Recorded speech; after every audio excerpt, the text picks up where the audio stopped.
और इस वक्त अहम खबर आपको दे रहे हैं।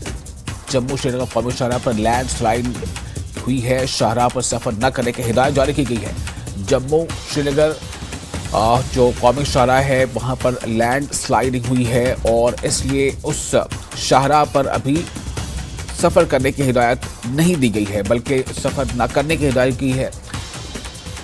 टीसीयू से तस्दीक के बगैर किसी भी सफ़र के से पहले, यानी कि कहा यह जा रहा है, मशवरा ये दिया जा रहा है, हिदायत ये जारी की जा रही है कि आप सफ़र से पहले जो ट्रैफिक कंट्रोल यूनिट है उससे रब्ता कर लें और उसके बाद ही फिर सफ़र का इरादा करें। चूँकि भारी लैंडस्लाइडिंग हो रही है और इसको लेकर अभी जो ट्रैफिक है वो रोक दी गई है। जम्मू श्रीनगर कौमी शाहराह पर लैंडस्लाइड, शाहराह पर सफ़र न करने की हिदायत, टीसीयू से तस्दीक के बगैर सफ़र न करने की सलाह।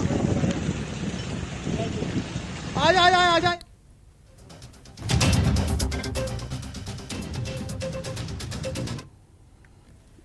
और इसके साथ ही इस बुलेटिन में फिलहाल इतना ही, लेकिन न्यूज़ 18 JKLH पर लगातार बड़ी और अहम